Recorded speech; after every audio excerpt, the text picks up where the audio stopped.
हर कोई जानता है कि दाओलुओ महाद्वीप में एक कहावत प्रचलित है, बाएं हाथ के हथौड़े से दाएं हाथ की ब्लू सिल्वर घास की रक्षा करो। लेकिन कोई यह नहीं जानता कि blue silver grass martial soul वास्तव में इतिहास का सबसे शक्तिशाली आक्रमण और रक्षा दोनों में सक्षम मार्शल सोल है। यदि इसे सही तरीके से विकसित किया जाए तो ये जीवन मार्ग अपनाकर अनगिनत हमले कर सकता है, लगातार स्वयं को ठीक कर सकता है और बेहद शक्तिशाली भीड़ नियंत्रण क्षमता प्राप्त कर सकता है। ऐसे में पूरे महाद्वीप में इसका सामना कौन कर सकता था? लेकिन तांग सान ने एक तथाकथित ग्रैंड मास्टर के मार्गदर्शन में इसे केवल बंधन लगाने वाला कमजोर मार्शल सोल बना दिया। अब तुम, जो तांग सान के सगे बड़े भाई के रूप में इस दुनिया में आए हो, भले ही क्लियर स्काई हैमर को जागृत न कर सके, फिर भी भविष्य की पूरी कहानी जानते हो और अपनी किस्मत बदल सकते हो। इस समय तुम नोर्डिंग अकादमी के पीछे पहाड़ी पर बैठे हो, तभी तांग सान आकर कहता है, भैया, क्या आप कल शिक्षक से माफी मांग सकते हैं? आज आपने उनसे कुछ ज्यादा ही कठोर बातें कह दी। तुम शांत होकर उसकी ओर देखते हो। वह कहता है, एक मेरे गुरु हैं और दूसरे मेरे भाई, मैं नहीं चाहता कि आप दोनों में झगड़ा हो। गुरु मार्शल सोल सिद्धांत के महान विशेषज्ञ हैं। उन्होंने कहा है कि ब्लू सिल्वर ग्रास एक बेकार मार्शल सोल है और इसमें हमला करने की शक्ति नहीं है, इसलिए इसे केवल नियंत्रण मार्ग पर चलना चाहिए।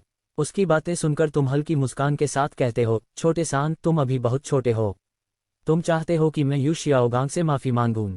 ये कभी नहीं होगा। वह हमेशा कहता है कि कोई भी मार्शल सोल बेकार नहीं होता, केवल आत्मा गुरु बेकार होते हैं। लेकिन उसने खुद क्या हासिल किया? वर्षों की साधना के बाद भी उसकी आत्मा शक्ति स्तर 30 तक नहीं पहुंची। उसका अपना मार्शल सोल एक ऐसा सुआ है जिसमें जरा भी युद्ध क्षमता नहीं है।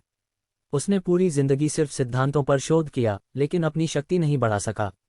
इतने वर्षों से नोर्डिंग अकादमी में रहने के बावजूद उसने कभी साधारण छात्रों को पढ़ाया या उनका सही मार्गदर्शन नहीं किया। तुम्हारे पिता खुद कभी शक्तिशाली नहीं बन पाए, इसलिए उन्होंने अपनी सारी उम्मीदें तुम पर लगा दी हैं।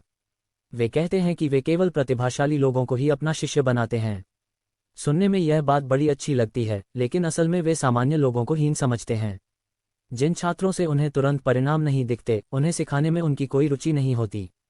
तुम्हारी आवाज़ ठंडी हो जाती है और आंखों में तिरस्कार झलकता है। तुम कहते हो, जो व्यक्ति सिर्फ ऊंचे सपने देखता है लेकिन वास्तविकता से कटा हुआ है, वह शिक्षक बनने के योग्य नहीं है। अगर तुम उन पर विश्वास करते हो तो उनके साथ रहकर अच्छी तरह साधना करो, मैं तुम्हें नहीं रोकूंगा। लेकिन मैं उनका शिष्य नहीं बनूंगा, न ही उन पर भरोसा करता हूं और न ही उनके सामने सिर झुकाऊंगा। तांग सान ये सुनकर हैरान रह जाता है, क्योंकि उसे उम्मीद नहीं थी कि तुम ग्रैंड मास्टर के बारे में इतनी कठोर राय रखोगे। वह कहता है, भाई, तुम कुछ ज्यादा ही कठोर हो। तुम शांत स्वर में जवाब देते हो, मैं कठोर नहीं हूं, बस चीजों को साफ देखता हूं। अगर तुम उन पर भरोसा करते हो तो सीखो, मैं नहीं रोकूंगा। लेकिन मैं अपना रास्ता खुद चुनूंगा। हवा तुम्हारे कपड़ों को लहराती है और चांदनी तुम दोनों पर पड़ती है। बाहर से तुम दोनों साथ खड़े दिखाई देते हो, लेकिन वास्तव में तुम्हारे रास्ते अलग होने लगे हैं। रात गहरा जाती है और छात्रावास में सन्नाटा छा जाता है। तुम बिस्तर पर करवटें बदलते रहते हो, क्योंकि नींद आंखों से कोसों दूर है। खिड़की के बाहर पेड़ों से टकराती हवा की आवाज़ गूंज रही है और तुम्हारे मन में बार बार अपनी हथेली पर तैरती हुई वह कमजोर ब्लू सिल्वर घास की छवि उभर आती है। आखिर तुम तांग सान नहीं हो। उसके पास जन्मजात पूर्ण आत्मिक शक्ति और जुड़वा मार्शल सोल हैं, जबकि तुम्हारे पास केवल एक blue silver grass martial soul है और जन्मजात आत्मिक शक्ति भी सिर्फ स्तर 1 की है। यदि तुम जीवन आधारित मार्ग अपनाते हो तो भी तुम्हारी साधना की गति बहुत धीमी रहेगी। इसलिए तुम्हें आत्मिक शक्ति बढ़ाने का कोई तेज तरीका ढूंढना होगा। इस दुनिया में ध्यान लगाने के अलावा आत्मिक शक्ति बढ़ाने का सबसे तेज साधन सोल रिंग और सोल बोन है। अचानक तुम्हारी आंखें खुल जाती हैं और सोल बोन से जुड़ी सारी जानकारी दिमाग में उमड़ पड़ती है। सोल बोन, सोल रिंग से भी कहीं अधिक दुर्लभ और कीमती होते हैं। उनसे जुड़ने पर न केवल आत्मिक शक्ति और शरीर की क्षमता बढ़ती है, बल्कि विशेष सोल स्किल भी मिलती है। लेकिन सोल बोन केवल सोल बीस्ट का शिकार करने पर ही मिलने की संभावना होती है। तुम धीरे से बुदबुदाते हो और अनायास ही पास वाले लकड़ी के बिस्तर की ओर देखते हो। वहां शियाओ वो कंबल में सिमटी हुई गहरी नींद में सो रही है। चांदनी उसके शांत चेहरे पर पड़ रही है, जिससे वह एक सोए हुए छोटे खरगोश जैसी मासूम दिखाई दे रही है। लेकिन किसी को नहीं पता कि उसके भीतर कितना बड़ा रहस्य छिपा हुआ है। वह कोई साधारण लड़की नहीं, बल्कि एक लाख वर्ष पुरानी सोल बीस्ट है। उसकी सोल बोन पूरे महाद्वीप की सबसे दुर्लभ और शक्तिशाली सोल बोनों में से एक है, जो असाधारण क्षमताएं प्रदान कर सकती है।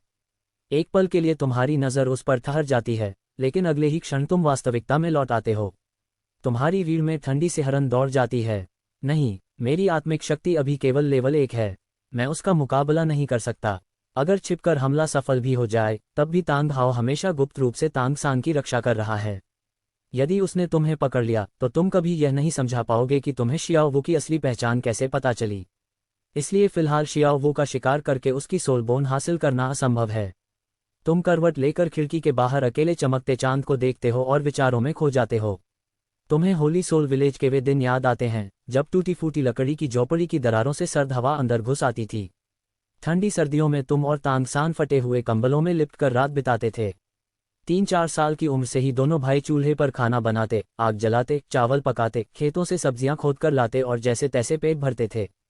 दूसरी ओर पिता कहलाने वाला तांग हाओ दिन भर शराब पीकर पड़ा रहता। होश में रहता तो चुप रहता और नशे में चीजें तोड़कर सो जाता। उसे कभी इस बात की परवाह नहीं थी कि उसके दोनों बेटे जिंदा हैं या मर गए। अगर बूढ़े जैक समय समय पर मदद न करते और तुम दोनों के पास पिछले जन्म की समझ न होती तो शायद बहुत पहले ही भूख से मर गए होते। तुम ठंडी हंसी हंसते हो और आंखों में तिरस्कार भर जाता है। ऐसा पिता जो जन्म तो दे लेकिन पालन पोषण न करे पिता कहलाने के लायक नहीं है। उसके होने या न होने से कोई फर्क नहीं पड़ता क्योंकि उसने कभी अपना कर्तव्य निभाया ही नहीं। आगे का रास्ता मैं खुद तय करूंगा, मेरी किस्मत कोई और नहीं लिखेगा। रात और गहरी हो जाती है लेकिन तुम्हारा मन पहले से कहीं अधिक दृढ़ हो चुका है। सुबह की हल्की रोशनी फैलने लगती है और नीली पत्थर वाली सड़क पर धुंध छा जाती है। नोर्डिंग सिटी के बाहर सन्नाटा पसरा है। अकादमी के द्वार पर धूसर वस्त्र पहने गंभीर चेहरे वाले ग्रैंडमास्टर खड़े हैं जबकि तांग सान अपनी कमर पर सफेद मूली से भरा थैला बांधे हुए है। दोनों एक गाड़ी में बैठकर शहर के पूर्व में स्थित स्पिरिट हंटिंग फॉरेस्ट की ओर निकल पड़ते हैं। उधर तुम अकादमी की ऊंची दीवार के भीतर खिड़की के पास खड़े होकर दूर जाती हुई गाड़ी को देखते हो और होठों पर एक हल्की ठंडी मुस्कान उभर आती है। आखिरकार सब कुछ मूल कहानी के अनुसार ही चल रहा है। तांग सान जिसने 2 जन्म जी लिए फिर भी शियाओ गान के झांसे में आ गया। लेकिन कोई बात नहीं, जो पहले तुम्हारा था अब वह मेरा होगा। तुम समझ चुके हो कि अभी शियाओ वू की सोल बोन हासिल करना असंभव है, लेकिन पूरी रात सोचने के बाद तुम्हारे मन में एक नई योजना जन्म ले चुकी है। सुबह होने से पहले ही तुम्हें आत्मिक शक्ति तेजी से बढ़ाने का एक और तरीका मिल जाता है। भोर की पहली किरण निकलने से पहले तुम अपना सामान बांधकर चुपचाप अकादमी के पिछले दरवाजे से निकल जाते हो। ओस से भीगी जमीन पर कदम रखते हुए तुम दक्षिण पूर्व दिशा में होली सोल विलेज की ओर बढ़ते हो।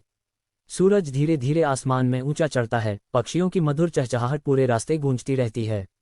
दोपहर तक तुम मेपल के जंगल को पार कर लेते हो। दूर दिखाई देते परिचित पहाड़ों को देखकर तुम्हें एहसास होता है कि तुम वापस होली सोल विलेज पहुंच चुके हो। लेकिन इस बार तुम अपने घर नहीं बल्कि 1 लाख वर्ष पुराने ब्लू सिल्वर एम्परर की दाहिने पैर की सोल बोन की तलाश में आए हो। मूल कहानी के अनुसार आह्यन के जीवन बीज को तांग हाओ ने गांव के बाहर एक सुनसान गुफा में छिपाकर रखा था। उसी गुफा में एक 1 लाख वर्ष पुरानी लाल सोल बोन भी मौजूद है। ये गुफा एक विशाल झरने के ठीक पीछे छिपी हुई है। इस समय तांग सान स्पिरिट हंटिंग फॉरेस्ट जा चुका है और तांग हाओ निश्चित रूप से उसकी सुरक्षा के लिए गुप्त रूप से उसके पीछे होगा।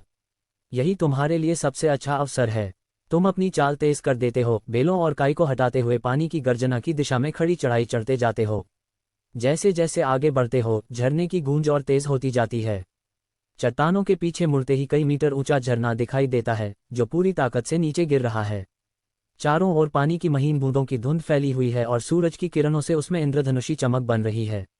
मिल गया। तुम झरने के पास की चट्टान को हाथ से टटोलते हो। वहां काई से ढका हुआ एक छोटा सा गड्ढा दिखाई देता है। अगर तुम्हें पहले से इसका पता न होता तो इस प्रवेश द्वार को ढूंढ पाना लगभग असंभव था। तुम पानी की परत का एक हिस्सा हटाकर उसके पीछे छिपी गुफा में प्रवेश कर जाते हो। अंदर गहरा सन्नाटा और ठंडी नमी फैली हुई है। तुम आग जलाने वाली छड़ी निकालकर उसे सुलगाते हो। हल्की लौ टिमटिमाने लगती है और उसकी रोशनी गुफा की दीवारों पर नाचती हुई परछाइयां बनाने लगती है। जितना भीतर बढ़ते जाते हो उतनी ही प्रबल जीवन ऊर्जा महसूस होने लगती है। कुछ देर बाद आग की रोशनी एक पत्थर के दरवाजे पर पड़ती है। यही प्राकृतिक पत्थर के कक्ष का प्रवेश द्वार है। चट्टानों पर आज भी इंसानी औजारों के निशान मौजूद हैं जिन्हें देखकर साफ पता चलता है कि यह स्थान कभी तांग हाओ ने तैयार किया था। तुम धीरे से पत्थर का दरवाजा खोलते हो। हल्की सी आवाज के साथ दरवाजा खुल जाता है। अंदर का कक्ष उम्मीद से कहीं अधिक विशाल है। छत के बीचों बीच एक गोल छेद है जहां से सुनहरी धूप की एक किरण सीधे कमरे के मध्य में गिर रही है। ठीक उस प्रकाश के नीचे मिट्टी के छोटे से टीले पर ब्लू सिल्वर घास का एक अकेला पौधा उगा हुआ है। उसका पूरा शरीर पन्ने जैसा हरा है और आकार बेहद पतला व सुंदर है। पहली नज़र में वह साधारण जंगली घास जैसा दिखता है, लेकिन उसकी पत्तियां सामान्य ब्लू सिल्वर घास से कहीं अधिक लंबी हैं और उन पर हल्की सुनहरी नसें चमक रही हैं। उसे देखते ही तुम तुरंत पहचान लेते हो, यह आह्यिन है, तांग सान की वास्तविक माँ और ब्लू सिल्वर एम्परर रक्तवंश की मूल स्रोत। तुम तेजी से आगे बढ़ते हो, मिट्टी के उस टीले के सामने घुटनों के बल बैठ जाते हो और उसे ध्यान से देखने लगते हो। तुम्हारे सामने उगी हुई ब्लू सिल्वर घास में अब भी रहस्यमयी जीवन शक्ति मौजूद थी, लेकिन उसकी पत्तियों के किनारे पीले पड़ चुके थे। उसकी चमक फीकी हो गई थी और उसमें उस 1 लाख वर्ष पुराने ब्लू सिल्वर एम्परर जैसी गरिमा और शक्ति बिल्कुल भी नहीं बची थी। तुम पत्थर के कक्ष की छत में बने छोटे से छेद की ओर देखते हो। सूरज की किरणें सीधे आह्यन पर तो पड़ती थीं, लेकिन वह छेद पूर्व दिशा की ओर था, इसलिए दोपहर में केवल कुछ ही मिनटों के लिए धूप अंदर आ पाती थी। पूरे दिन में उसे मुश्किल से 1 घंटे से भी कम धूप मिलती थी। एक पौधे प्रकार की सोल बीस्ट के लिए सूर्य का प्रकाश जीवन का आधार होता है। पर्याप्त धूप न मिलने के कारण ही वह दिन ब दिन कमजोर होती जा रही थी। तुम उसकी पत्तियों पर हल्के हल्के चमकती सुनहरी नसों को देखते हो। वह कोई स्वस्थ जीवन शक्ति नहीं थी, बल्कि किसी तरह जिंदा रहने की आखिरी कोशिश थी। तुम गहरी सांस लेकर धीमे स्वर में कहते हो, तांग हाओ। तुमने आह्यन को इस अंधेरी गुफा में लगाकर हर दिन सिर्फ एक किरण धूप दी। क्या इसे सुरक्षा कहते हो? ये तो साफ साफ यातना है। तुम्हारी आवाज बहुत शांत थी, लेकिन हर शब्द साफ सुनाई दे रहा था। उसने तुम्हारे लिए अपना सब कुछ त्याग दिया, अपना शरीर छोड़कर घास बन गई, और बदले में तुमने उसे इस अंधकार में अकेला छोड़ दिया। क्या ये सचमुच उसके त्याग के लायक था? जैसे ही तुम्हारे शब्द समाप्त होते हैं, पूरी गुफा में गहरा सन्नाटा छा जाता है। मिट्टी के टीले पर उगी ब्लू सिल्वर घास अचानक हल्के से कांप उठती है। उसकी पत्तियां हवा में थम जाती हैं, मानो वे आश्चर्य और पछतावे में डूब गई हों। 1 लाख वर्ष पुरानी सोल बीस्ट की चेतना पूरी तरह कभी नष्ट नहीं हुई थी। आह्यन ने तुम्हारी हर बात स्पष्ट रूप से सुन ली। उसके मन में पुराने स्मृति चित्र उमड़ने लगे। उसे वह दिन याद आने लगा जब उसने तांग हाओ के लिए अपना बलिदान दिया था और उसका शरीर बिखर गया था। जब उसने दोबारा चेतना पाई तो उसके चारों ओर केवल ठंडी मिट्टी, घना अंधकार और टपकते पानी की आवाज थी। 6 साल बीत चुके थे, लेकिन इस दौरान तांग हाओ उसे देखने एक बार भी नहीं आया। उसके मन में दर्द भरी आवाज गूंज उठी, भाई हाओ, तुम कहाँ चले गए? तुम्हें तो पता था कि पौधों को जीने के लिए धूप चाहिए। फिर तुमने मुझे यहाँ क्यों लगाया? अगर तुम्हें अपने साथ ले जाना खतरनाक लगता था तो मुझे रास्ते के किनारे साधारण ब्लू सिल्वर घास के बीच लगा देते। कोई भी मुझे पहचान नहीं पाता। क्या तुमने सच में कभी मुझसे प्यार किया था? उसी क्षण तुम अपना दाहिना हाथ आगे बढ़ाते हो। तुम्हारी हथेली में हल्की नीली रोशनी चमकती है और उसमें से एक ब्लू सिल्वर घास धीरे धीरे अंकुरित होकर लहराने लगती है। तभी एक अजीब सा अनुनाद पूरे कक्ष में फैल जाता है। तुम्हारी हथेली की ब्लू सिल्वर घास जोर से कांपने लगती है और मिट्टी के टीले पर उगी आह्यन भी उसी लय में थरथराने लगती है। उसकी पत्तियों पर बनी सुनहरी रेखाएं अचानक तेजी से चमक उठती हैं। तुम्हारी हथेली से हल्की नीली रोशनी की एक धारा निकलकर आह्यन को छू लेती है। उसी पल परिचित रक्तवंश की आभा उसकी चेतना में समा जाती है। आह्यन का मन बुरी तरह हिल जाता है। यह मेरे अपने बच्चे का रक्त है। वह तुरंत अपने ही रक्त और वंश की पहचान कर लेती है। अगले ही क्षण मिट्टी के टीले पर उगी ब्लू सिल्वर घास अचानक तेजी से बढ़ने लगती है। ब्लू सिल्वर घास की पत्तियां तेजी से फैलने लगीं। उन पर बनी सुनहरी रेखाएं मानो धड़कन की तरह चमकने लगीं। मिट्टी से रेशम जैसे मुलायम घास के तिनके निकलकर धीरे धीरे तुम्हारी ओर बढ़ने लगे। ये दृश्य देखकर तुम्हारी आंखें आश्चर्य से फैल गईं। तुम्हारा मन हल्का सा कांप उठा, लेकिन तुम एक कदम भी पीछे नहीं हटे, क्योंकि तुम्हें उसमें जरा सी भी शत्रुता महसूस नहीं हुई। उसके बजाय तुम्हें केवल अपार स्नेह, गर्माहट और अपनापन महसूस हुआ, मानो बर्फीली दुनिया में कोई माँ अपने बच्चे को सीने से लगाकर उसकी हर पीड़ा दूर कर रही हो। ब्लू सिल्वर घास की कोमल पत्तियां तुम्हारी बाहों और कंधों को धीरे धीरे लपेट लेती हैं, जबकि उनकी नर्म नोकें तुम्हारे गालों को वैसे ही सहलाती हैं जैसे कोई माँ अपने बच्चे की आंखों से आंसू पोंछती है। उस स्पर्श में इतना प्रेम था कि तुम्हारी आंखें अनजाने में नम हो गईं। इस दुनिया में आने से पहले तुम एक अनाथ थे और डोलुओ महाद्वीप में जन्म लेने के बाद भी तुम्हें सिर्फ इतना ही पता था कि माँ आह्यन तांग हाओ के लिए अपना बलिदान दे चुकी थीं। तुम उनसे कभी मिल भी नहीं पाए थे, लेकिन इस क्षण पहली बार तुमने माँ के सच्चे प्रेम को महसूस किया। चाहे तुम्हारी आत्मा किसी और दुनिया से आए हो, फिर भी इस ममता के सामने तुम्हारे दिल की सारी दीवारें टूट गईं। तुम धीरे से अपना हाथ बढ़ाकर ब्लू सिल्वर घास को सहलाते हो। उसका स्पर्श माँ की हथेली जितना कोमल और गर्म था। तुम्हारी आंखें भर आती हैं और रुंधे हुए गले से तुम धीरे से कहते हो, माँ, मैं आपको अभी इसी समय यहाँ से बाहर ले जाऊंगा। यह अंधेरी और नमी से भरी गुफा आपके रहने की जगह नहीं है। पूरे साल आपको सूरज की रोशनी भी नसीब नहीं होती। एक पौधे प्रकार की सोल बीस्ट को धूप, हवा, बारिश और ओस की जरूरत होती है ताकि उसका जीवन फल फूल सके। आपकी जगह इस कब्र जैसी बंद गुफा में नहीं, बल्कि खुली प्रकृति में है। इतना कहकर तुम अपनी जेब से पहले से तैयार किया हुआ एक छोटा फावड़ा निकालते हो और बहुत सावधानी से मिट्टी के टीले के किनारे उसे धीरे धीरे गाड़ते हो। तुम्हारी हर हरकत बेहद कोमल थी, क्योंकि तुम आह्यन की जड़ों को जरा सा भी नुकसान नहीं पहुंचाना चाहते थे। जैसे ही तुम मिट्टी खोदने लगते हो, तुम्हारे शरीर से लिपटी ब्लू सिल्वर घास अचानक जोर से कांप उठती है। उसी पल यिन के मन में अनगिनत सवाल उमड़ पड़ते हैं। तुम बड़े बेटे हो या छोटे? तुम्हारे पिता कैसे हैं? 6 साल हो गए, वे मुझे देखने एक बार भी क्यों नहीं आए? तुम यहाँ अकेले क्यों आए हो? वह पिता और पुत्र की सारी बातें जानना चाहती थी, लेकिन अभी वह केवल एक पौधे के रूप में थी। उसके पास बोलने की शक्ति नहीं थी और तुम भी उसके मन की आवाज़ सुन नहीं सकते थे। कुछ देर बाद तुम बेहद सावधानी से यिन को उसकी पूरी मिट्टी सहित उठाकर पहले से तैयार किए गए एक छोटे फूलदान में रख देते हो। कांपते हाथों से मिट्टी को बराबर करते हुए तुम धीरे से कहते हो, माँ थोड़ी देर आराम कीजिए, मैं आपको अभी यहाँ से बाहर ले चलता हूँ। इसके बाद तुम खड़े होकर पूरे पत्थर के कक्ष पर एक नज़र डालते हो। चारों ओर गहरा सन्नाटा पसरा हुआ था, मानो ये गुफा भी तुम्हारे इस फैसले की साक्षी बन गई हो। पत्थर के कक्ष में अब केवल झरने के गिरते पानी की गूंज सुनाई दे रही थी। तभी तुम्हारी नज़र अचानक दाईं ओर की पत्थर की दीवार पर ठहर जाती है। वहां काई से ढका हुआ एक छोटा सा उभरा हुआ हिस्सा था, लेकिन धूप पड़ने पर उसका रंग आसपास की चट्टानों से थोड़ा अलग और हल्का चमक रहा था। तुम्हारी आंखों में उत्साह की चमक दौड़ जाती है। मिल गया। तुम तेजी से आगे बढ़ते हो और उस दीवार के सामने मजबूती से खड़े हो जाते हो। गहरी सांस लेकर पूरी ताकत से अपनी हथेली दीवार पर मारते हो। धड़ाम! जोरदार प्रहार से पूरी दीवार हल्का सा कांप उठती है। उसी क्षण ऊपर कहीं एक यांत्रिक आवाज सुनाई देती है। अगले ही पल एक तेज धमाके के साथ पत्थर की दरार से एक लंबा काला बक्सा नीचे गिरता है। धूल चारों ओर उड़ जाती है और उसकी गूंज पूरे पत्थर के कक्ष में फैल जाती है। उस बक्से को देखते ही तुम्हारी आंखों में लालसा और उत्साह भर उठता है। एक ट्रांसमाइग्रेटर होने के नाते तुम मूल कहानी को अच्छी तरह जानते थे।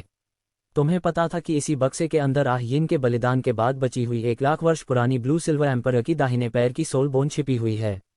तुम घुटनों के बल बैठकर बेहद सावधानी से बक्से का ढक्कन खोलते हो। क्लिक! जैसे ही ढक्कन खुलता है, जीवन ऊर्जा की एक विशाल लहर वसंत की ठंडी हवा की तरह पूरे कक्ष में फैल जाती है। उसी क्षण बक्से के भीतर से नीले और सुनहरे रंग की तेज रोशनी फूट पड़ती है, जो पूरे पत्थर के कक्ष को उगते सूरज की तरह प्रकाशित कर देती है। यहाँ तक कि झरने की पानी की बूंदें भी उस सुनहरी चमक से दमकने लगती हैं। बक्से के भीतर एक पूर्ण और अत्यंत सुंदर सोल बोन शांत अवस्था में रखी हुई थी। उसकी सतह पर नीले क्रिस्टल जैसी बनावट थी और उस पर जीवन से भरी हुई आत्मिक शक्ति की नसें लगातार बह रही थीं। उसे देखते हुए तुम धीमी लेकिन दृढ़ आवाज में बुदबुदाते हो, अगर मैं इसे अपने अंदर संभालूं, तो मेरी जन्मजात लेवल एक आत्मिक शक्ति की कमी पूरी तरह दूर हो जाएगी। मेरी साधना की धीमी गति समाप्त हो जाएगी और मेरी आत्मिक शक्ति बहुत कम समय में कई गुना बढ़ जाएगी। डोलुओ महाद्वीप में सोल बोन, सोल रिंग से भी कहीं अधिक दुर्लभ और मूल्यवान होती है। सबसे बड़ी बात यह थी कि इसे धारण करने के लिए किसी विशेष आत्मिक शक्ति स्तर की आवश्यकता नहीं होती। चाहे किसी की आत्मिक शक्ति केवल लेवल 1 ही क्यों न हो, फिर भी वह 1 लाख वर्ष पुरानी सोल बोन को सुरक्षित रूप से अपने शरीर में समा सकता है। अब तुम्हारे मन में कोई संकोच नहीं बचता। तुम दोनों हाथों से उस ब्लू सिल्वर एम्परर की दाहिने पैर की सोल बोन को सावधानी से उठाते हो। जैसे ही तुम्हारी उंगलियां उसे छूती हैं, बर्फ जैसी ठंडी लेकिन अथाह शक्तिशाली ऊर्जा पूरे शरीर में बिजली की तरह दौड़ जाती है। तुम गहरी सांस लेते हो और धीरे धीरे उस सोल बोन को अपने दाहिने पैर से सटा देते हो। धड़ाम! स्पर्श होते ही सोल बोन से नीले सुनहरे प्रकाश का विस्फोट होता है। पूरा पत्थर का कक्ष दिन की तरह चमक उठता है। अत्यंत प्रचंड आत्मिक शक्ति की लहर चारों दिशाओं में फैल जाती है। यदि इस समय कोई टाइटल डोलुओ भी वहां मौजूद होता, तो इस भयावह शक्ति को देखकर स्तब्ध रह जाता। तुम्हारा पूरा शरीर जोर से कांप उठता है, आंखें पूरी तरह खुल जाती हैं और नीले सुनहरे प्रकाश में तुम्हारा शरीर धीरे धीरे डूबने लगता है। तुम्हारी आंखों की गहराइयों में नीले सुनहरे प्रकाश की चमक उतर आती है। अचानक तुम्हारा दाहिना पैर तपने लगता है, मानो वह शुद्ध नीले सुनहरे प्रकाश का एक जलता हुआ पुंज बन गया हो। असीम जीवन शक्ति तुम्हारे शरीर में उमड़ पड़ती है। तुम्हारे भीतर की आत्मिक शक्ति पागलों की तरह उफनने लगती है, मानो खौलते हुए ज्वालामुखी की तरह लगातार बढ़ती जा रही हो। उसी समय स्पिरिट हंटिंग फॉरेस्ट की गहराई में एक धुंध से ढकी खुली जगह पर गहरे बैंगनी रंग का एक लंबा सांप प्रकार का स्पिरिट बीस्ट, जो पहले से ही घावों से भरा हुआ था, मृत पड़ा था। उसके सामने नीले रंग की मार्शल पोशाक पहने तांगसान पालथी मारकर बैठा था। उसके माथे पर ठंडा पसीना बह रहा था, आंखें बंद थीं और वह अपना पहला पीला स्पिरिट रिंग आत्मसात कर रहा था। उसके शरीर के चारों ओर आत्मिक शक्ति लगातार घूम रही थी। कुछ दूरी पर ग्रैंड मास्टर यू शियाओगांग जमीन पर गिरे हुए थे। उनके कपड़े फटे हुए थे, चेहरा जहर से बैंगनी पड़ चुका था और मुंह से झाग निकल रहा था। उनसे लगभग 10 मीटर दूर एक विशाल प्राचीन वृक्ष की शाखा पर एक लंबी काली आकृति खड़ी थी। चांदनी पत्तों के बीच से छनकर उसके पर्वत जैसे विशाल शरीर पर पड़ रही थी। उसकी आभा अथाह गहराई वाले समुद्र जैसी थी। वह और कोई नहीं बल्कि क्लियर स्काई डोलुओ तांगहाओ तांगसान का पिता था। वह नीचे बैठे तांगसान को देखकर धीमे स्वर में बुदबुदाया, बहुत अच्छा छोटे सान, तुमने आखिरकार अपना पहला स्पिरिट रिंग सफलतापूर्वक प्राप्त कर लिया। कुछ क्षण बाद उसने सिर उठाकर रात के आसमान की ओर देखा। उसकी आंखों में पछतावे की हल्की चमक तैर गई। आहिन, हमारा बेटा ट्विन मार्शल स्पिरिट्स का मालिक है। उसका भविष्य असाधारण होगा। मुझे विश्वास है कि वह एक दिन मुझसे भी आगे निकल जाएगा, स्पिरिट हॉल को अपने हाथों से नष्ट करेगा और तुम्हारा बदला लेगा। इतने वर्षों तक मैं तुमसे मिलने की हिम्मत नहीं कर पाया, इसलिए नहीं कि मैं तुम्हें भूल गया था, बल्कि इसलिए कि मेरे दिल में अपराधबोध भरा हुआ है। उस समय मुझे पता था कि तुम एक स्पिरिट बीस्ट का अवतार हो और स्पिरिट हॉल की नज़र तुम पर है। फिर भी मैं जिद करके तुम्हें क्लियर स्काई क्लैन वापस ले आया। मेरी उसी गलती की वजह से जिन एलिट्स ने तुम्हारी पहचान उजागर कर दी और तुम्हें अपने प्राणों की आहुति देनी पड़ी। ये सब मेरी ही गलती है। जब छोटे सान की आत्मिक शक्ति लगभग लेवल 50 तक पहुंच जाएगी, तब मैं उसे तुम्हारे पास लाऊंगा और उसे वह सोल बोन दूंगा जो तुम उसके लिए छोड़ गई थी। इतना कहकर उसकी आवाज़ धीरे धीरे रात की खामोशी में खो जाती है। कई घंटे बाद गुफा फिर से पूरी तरह शांत हो जाती है। नीले सुनहरे प्रकाश की चमक पूरी तरह समाप्त हो चुकी थी और पत्थर की दीवारों पर बहती रोशनी भी धीरे धीरे गायब हो गई। सब कुछ फिर से पहले जैसा शांत दिखाई देने लगा। पत्थर के कक्ष के बीचों बीच तुम धीरे धीरे अपनी आंखें खोलते हो। तुम्हारी पुतलियों में नीले सुनहरे रंग की बिजली सी चमक एक पल के लिए कौंधती है और फिर गायब हो जाती है। तुम अपने दोनों हाथों की ओर देखते हो। तुम्हारा दिल तेजी से धड़कने लगता है। आंखें बंद करके तुम अपनी मानसिक शक्ति को शरीर के भीतर भेजते हो। जैसे ही तुम अपने मेरिडियन और शरीर के अंदर झांकते हो, तुम्हें महसूस होता है कि तुम्हारा पूरा शरीर पूरी तरह बदल चुका है और तुम्हारी नसों में पहले से कहीं अधिक शक्तिशाली जीवन ऊर्जा प्रवाहित हो रही है। तांग सान ग्रैंड मास्टर को सहारा देते हुए बोला, गुरुजी को मेरी पहली 100 वर्ष पुरानी स्पिरिट बीस्ट का शिकार करते समय जहरीले सांप ने काट लिया था। तुम आगे बढ़कर ग्रैंड मास्टर के बैंगनी पड़े चेहरे पर एक नज़र डालते हो और तुम्हारे होठों पर हल्की व्यंग्य भरी मुस्कान आ जाती है। अरे, ग्रैंड मास्टर तो हमेशा कहते थे कि उन्हें स्पिरिट बीस्ट्स के बारे में सब कुछ पता है। फिर एक साधारण 100 वर्ष पुराने स्पिरिट बीस्ट से भी खुद को नहीं बचा पाए। तुम्हारी बात सुनकर तांग सान चुप हो जाता है और असहज होकर कुछ कह नहीं पाता। दूसरी ओर ग्रैंड मास्टर का चेहरा गुस्से से लाल हो जाता है। वह झुंझलाकर कहते हैं, तुम क्या जानते हो? मैं तो छोटे सान की रक्षा करते हुए जहरीला हुआ हूँ। अगर मैं उसकी सुरक्षा की चिंता न कर रहा होता तो एक साधारण 100 वर्ष का स्पिरिट बीस्ट मेरा कुछ भी नहीं बिगाड़ सकता था। इतना कहकर वह गुस्से में अपना हाथ झटकते हैं और थके हुए स्वर में कहते हैं, छोटे सान, इससे बहस करने का कोई फायदा नहीं। मुझे मेरे कमरे तक ले चलो। तांग सान तुरंत सिर हिलाता है और उन्हें सहारा देकर अकादमी के अंदर ले जाता है। कुछ मिनट बाद दोनों छात्रावास की सबसे अंदर वाली कोठरी में पहुंचते हैं। ग्रैंड मास्टर दरवाज़ा खोलकर अंदर जाते हैं और तांग सान उन्हें बिस्तर के पास बैठा देता है। तांग सान आदर से कहता है, गुरुजी, आप आराम कीजिए, मैं आपके लिए गर्म पानी लेकर आता हूँ। वह मुड़कर जाने ही वाला होता है कि ग्रैंड मास्टर हाथ उठाकर उसे रोक लेते हैं। फिर वह बिस्तर के पास रखी दराज से एक पुरानी किताब निकालकर तांग सान को देते हैं। आज से तुम इसी पुस्तक में लिखी विधि के अनुसार ध्यान और साधना करोगे। यह आत्मिक शक्ति बढ़ाने की मूल ध्यान तकनीक है जिसे मैंने वर्षों के अनुभव से तैयार किया है। ये किसी उच्च स्तर की गुप्त साधना जितनी शक्तिशाली तो नहीं, लेकिन तुम्हारे जैसे नए स्पिरिट मास्टर के लिए पर्याप्त है। तांग सान दोनों हाथों से वह पुस्तक ग्रहण करता है और गंभीरता से सिर झुकाकर कहता है, धन्यवाद गुरुजी, मैं पूरी मेहनत से साधना करूंगा। ग्रैंड मास्टर संतुष्ट होकर सिर हिलाते हैं और आगे कहते हैं, आराम करने के बाद नोर्डिंग सिटी के स्पिरिट हॉल चले जाना। तांग सान हैरान होकर पूछता है, लेकिन गुरुजी, मेरा मार्शल स्पिरिट तो पहले ही जाग चुका है, अब वहां जाने की क्या जरूरत है? ग्रैंड मास्टर समझाते हैं, अब तुम्हारे पास पहला स्पिरिट रिंग भी है, इसलिए तुम आधिकारिक रूप से एक स्पिरिट मास्टर बन चुके हो। वहां जाकर अपना आधिकारिक मूल्यांकन करवाओ और अपनी आत्मिक शक्ति का पंजीकरण कराओ। सबसे महत्वपूर्ण बात, उसके बाद तुम्हें हर महीने स्पिरिट हॉल की ओर से एक गोल्ड स्पिरिट कॉइन का भत्ता मिलेगा। रकम भले ही ज्यादा ना हो, लेकिन तुम्हारे रोजमर्रा के खर्चों के लिए काफी होगी। फिर तुम्हें वर्क स्टडी छात्र बने रहने की जरूरत नहीं पड़ेगी और तुम पूरी तरह अपनी साधना पर ध्यान दे सकोगे। ये सुनकर तांग सान चौंक जाता है। उसके मन में कृतज्ञता भर जाती है। वह धीरे से कहता है, तो स्पिरिट हॉल सचमुच सामान्य स्पिरिट मास्टर्स को हर महीने सहायता देता है। होली सोल विलेज में तो कई बार मेरे पास खाना खरीदने के भी पैसे नहीं होते थे। लगता है स्पिरिट हॉल आम लोगों के साथ काफी अच्छा व्यवहार करता है। ये सुनते ही जो ग्रैंड मास्टर अब तक आंखें बंद किए बैठे थे, वे अचानक अपनी आंखें खोल देते हैं। उनकी नज़र ठंडी और गंभीर हो जाती है। वे धीमे लेकिन कठोर स्वर में कहते हैं, नहीं छोटे सान, तुम अभी बहुत भोले हो। इस महाद्वीप पर कहीं भी कोई संस्था बिना किसी उद्देश्य के दूसरों पर धन खर्च नहीं करती। ग्रैंड मास्टर ने ठंडी आवाज में कहा, क्या तुम्हें लगता है कि इस दुनिया के कुलीन लोग बिना किसी स्वार्थ के आम लोगों पर दया करते हैं? स्पिरिट हॉल जो आम स्पिरिट मास्टर्स को हर महीने भत्ता देता है, वह देखने में उनकी मदद लगता है, लेकिन असल में ये लोगों का विश्वास और समर्थन खरीदने का तरीका है। तांग सान हैरानी से बोला, लेकिन पैसे तो सच में दिए जाते हैं। चाहे मकसद कुछ भी हो, आम लोगों को फायदा तो होता है। यह अच्छी बात ही तो है। ग्रैंड मास्टर व्यंग्य से हंस पड़े। क्या तुम्हें लगता है कि वह पैसा स्पिरिट हॉल की जेब से आता है? असली धन तो हेवन डो और स्टार लुओ साम्राज्य देते हैं। स्पिरिट हॉल केवल उनकी ओर से वह पैसा बांटता है और सारा श्रेय खुद ले लेता है। नीचे के स्तर के स्पिरिट मास्टर्स ये समझते हैं कि उन पर स्पिरिट हॉल का एहसान है, जबकि उन्हें पता ही नहीं कि यह धन वास्तव में साम्राज्यों का है। स्पिरिट मास्टर व्यवस्था की देखरेख तो राजघरानों और अकादमियों को मिलकर करनी चाहिए थी, लेकिन स्पिरिट हॉल ने उस पर पूरा नियंत्रण कर लिया है और जमीनी स्तर के लगभग सभी स्पिरिट मास्टर्स को अपने प्रभाव में ले लिया है। यह विद्रोह से कम नहीं। ये सुनकर तांग सान के मन में स्पिरिट हॉल के लिए बनी अच्छी छवि कमजोर पड़ने लगी। उसने फिर पूछा, अगर पैसा साम्राज्य देते हैं तो वे खुद इसे लोगों तक क्यों नहीं पहुंचाते? वे अपनी प्रतिष्ठा स्पिरिट हॉल को मुफ्त में क्यों दे रहे हैं? ग्रैंड मास्टर ने गंभीर स्वर में उत्तर दिया, दोनों साम्राज्य ये बात अच्छी तरह जानते हैं। अधिकांश निम्न स्तर के स्पिरिट मास्टर्स दूर दराज के गांवों और कस्बों में रहते हैं, जहां तक पहुंचना आसान नहीं है। लेकिन स्पिरिट हॉल ने गांव-गांव में मार्शल स्पिरिट जागरण केंद्र बनाकर पहले से ही एक विशाल संगठन खड़ा कर लिया है। उनकी व्यवस्था राजघरानों से कहीं अधिक तेज और प्रभावी है।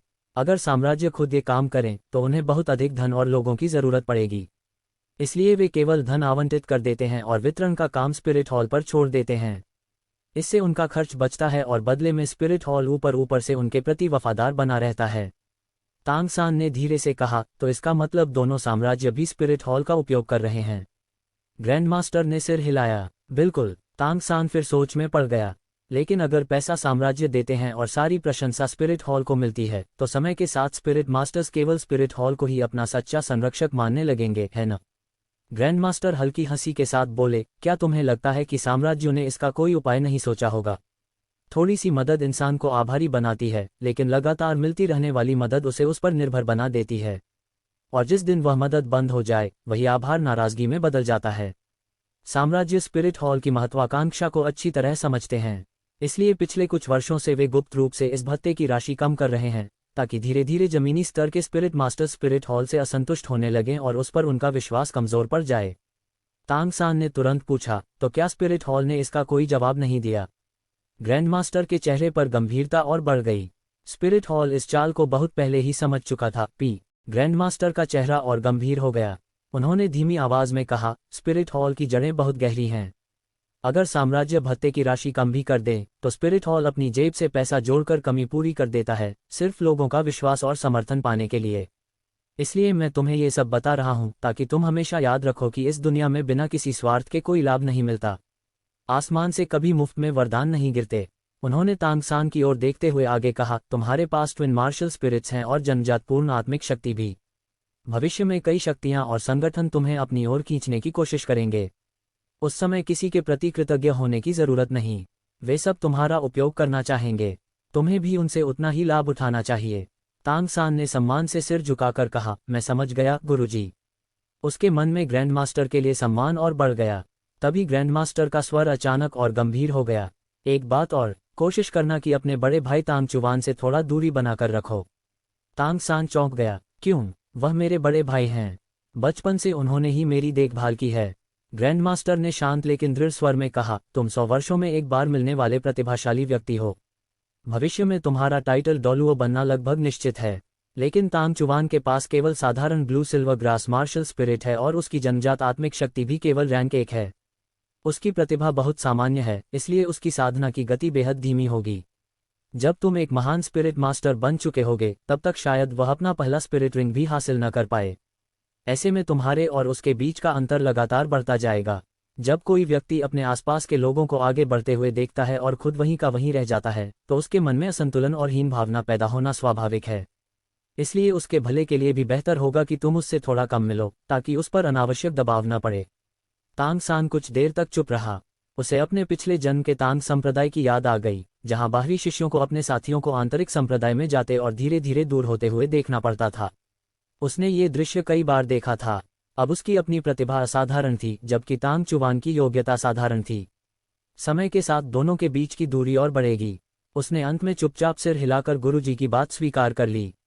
उसी शाम नोर्डिंग अकादमी के भोजनालय के एक कोने में रखी लकड़ी की मेज पर तुम सिर झुकाकर तेजी से खाना खा रहे थे। तुम्हारे हाथ इतने तेज चल रहे थे कि देखते ही देखते तुम भाप में पके 5 टोकरियां बन खत्म कर चुके थे। फिर तुमने पानी का घड़ा उठाकर एक ही सांस में लंबा घूंट भर लिया। तुम्हारे सामने खाली कटोरियों और प्लेटों का ढेर छोटा सा पहाड़ बन चुका था। ये दृश्य देखकर आसपास बैठे दूसरे छात्र हैरानी से तुम्हें घूर रहे थे। दूर बैठे छात्र हैरानी से तुम्हें देखते हुए आपस में धीमी आवाज में बातें करने लगे। वह तांग सान का बड़ा भाई है न? इतनी तेजी से कौन खाता है? लगता है कई दिनों से भूखा था। दूसरा बोला, 6-7 टोकरियां स्टीम्ड बन। मैं तो 2-3 दिन में भी इतना नहीं खा सकता। लेकिन तुमने आसपास की किसी भी बात पर ध्यान नहीं दिया। खाली प्लेटों के ढेर को देखते हुए तुम्हारे चेहरे पर एक जटिल भाव उभर आया। 1,00,000 वर्ष पुरानी ब्लू सिल्वर एम्परर की दाहिने पैर की सोल बोन को आत्मसात करने के बाद तुम्हारी आत्मिक शक्ति और शारीरिक क्षमता कई गुना बढ़ चुकी थी। इसके साथ ही तुम्हारी भूख भी पहले से 2-3 गुना अधिक हो गई थी। अब वर्क स्टडी छात्र के रूप में मिलने वाला भोजन तुम्हारे लिए बिल्कुल पर्याप्त नहीं था।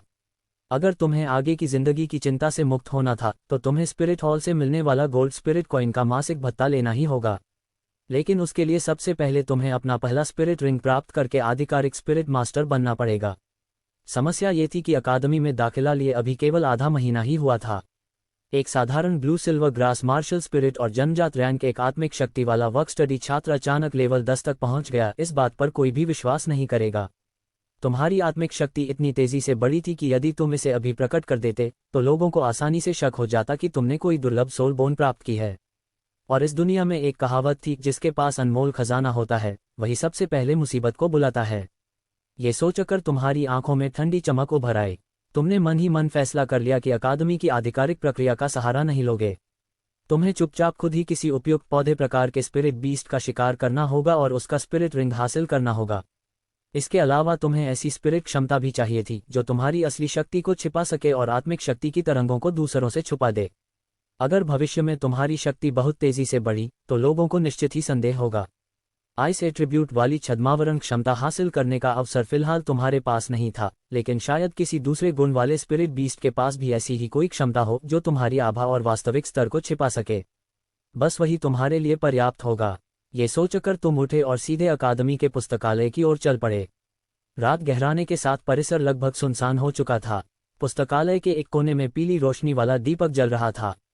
तुम परिचित रास्ते से सीधे स्पिरिट बीस्ट जानकारी वाले खंड में पहुंचे और एक के बाद एक प्राचीन पुस्तकें तेजी से पलटने लगे। अचानक एक पुरानी पीले पड़ चुके शोध पत्र पर तुम्हारी उंगलियां रुक गईं। उस पन्ने पर बैंगनी रंग की बेल जैसी एक विचित्र फूल की आकृति बनी थी। उसकी कली देखने में गुलदाउदी के फूल जैसी थी। उसके नीचे लिखा था कि यह स्पिरिट बीस्ट अद्भुत छद्मावरण कैमोफ्लाज क्षमता रखता है। यह अपने शिकार को धोखा देने के लिए खुद को चट्टान, सूखे पत्तों या कीचड़ जैसी जमीन का रूप दे सकता है। नीचे उसका नाम लिखा था, फैंटम फ्लावर। फैंटम फ्लावर प्रकार पौधे आधारित स्पिरिट बीस्ट। ये देखकर तुम्हारी आंखों में उत्साह की चमक दौड़ गई, क्योंकि शायद यही वह स्पिरिट बीस्ट था जिसकी शक्ति तुम्हें अपनी असली क्षमता दुनिया से छिपाने में मदद कर सकती थी। स्टार डुओ महान वन के दक्षिण पश्चिमी दलदली क्षेत्र में घने जंगल के किनारे की नम भूमि में तुम्हें एक ऐसा फैंटम फ्लावर मिलने की उम्मीद है जिसकी आत्मा शक्ति आभा छिपाने, वातावरण में घुल मिल जाने और मानसिक भ्रम पैदा करने में सक्षम है। ये देखकर तुम्हारी आंखों में चमक आ जाती है, क्योंकि ब्लू सिल्वर ग्रास किसी एक दिशा तक सीमित नहीं है और लगभग हर प्रकार के गुण, जीवन, नियंत्रण, विष या छद्मवेश के साथ विकसित हो सकता है। तुम मन ही मन तय करते हो कि अभी तुम्हारी ताकत बहुत कम है और युद्ध का अनुभव भी नहीं है, इसलिए सबसे पहले अपनी जान बचाना और अपनी असली क्षमता छिपाना ही सबसे जरूरी है। जीवन गुण वाले सोल रिंग बाद में भी मिल सकते हैं, लेकिन फिलहाल फैंटम फ्लावर का सोल स्किल पाना ही सही रहेगा। अगले दिन शाम को बारिश के बाद की ठंडी हवा में तुम अकादमी के छात्रावास के बाहर जंगली खरगोशों का बारबेक्यू बेचकर यात्रा के लिए पैसे जुटा रहे होते हो। स्वादिष्ट खुशबू से छात्र इकट्ठा हो जाते हैं और तुम्हारी तारीफ करते हैं। तभी शाओवू वहां पहुंचती है। जैसे ही वह तुम्हारे हाथ में भुना हुआ खरगोश देखती है, उसकी आंखें लाल हो जाती हैं और वह गुस्से से कहती है कि इतने प्यारे खरगोशों को कैसे खा सकते हो। तुम शांत स्वर में समझाते हो कि गांव में खरगोश बहुत अधिक होते हैं, फसलों को नुकसान पहुंचाते हैं और बचपन में तुम और तांगसान इन्हीं का शिकार करके अपना पेट भरते थे। लेकिन शाओवू तुम्हारी बात नहीं मानती और धमकी देती है कि अगर तुमने फिर खरगोश बेचे तो वह तुम्हारी दुकान पलट देगी। तुम मुस्कुराते हुए भुने हुए खरगोश का एक कौर खाते हो और कहते हो कि यह तुम्हारी मेहनत से पकड़ा और बनाया गया भोजन है, इसलिए उसे बेचने का पूरा अधिकार तुम्हें है। तुम्हारे इस जवाब से शाओवू और भी भड़क जाती है, गुस्से में तुम्हारी दुकान पलटने के लिए आगे बढ़ती है, लेकिन तुम पहले से तैयार होकर उसका रास्ता रोक लेते हो। वह तुम्हारी ओर तिरस्कार से देखकर कहती है कि सिर्फ लेवल 1 सोल पावर के सहारे तुम उसे नहीं रोक सकते, और इतना कहकर तेजी से घूमते हुए अपने शक्तिशाली साइडकिक से तुम्हारे जबड़े पर हमला कर देती है। शाओवू का हमला बेहद तेज और सटीक था, लेकिन मानो तुम्हें पहले से ही उसकी हलचाल का अंदाजा हो। तुम हल्का सा सिर झुकाकर एक कदम पीछे हटते हो और उसका वार आसानी से बचा लेते हो।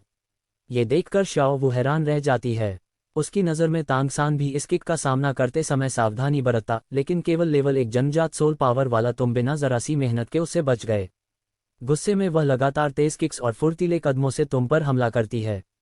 उसकी चालें इतनी तेज होती हैं कि उन्हें देख पाना भी मुश्किल है, फिर भी तुम हर बार शांत रहते हुए आधा कदम पहले ही उसके हमले से बच निकलते हो। अपमान और गुस्से से भरी शाओवू चिल्लाती है, भागने के अलावा और आता ही क्या है। तभी उसके पैरों के नीचे पीला सोल रिंग चमक उठता है और वह अपना पहला सोल स्किल वेस्ट बो इस्तेमाल करती है।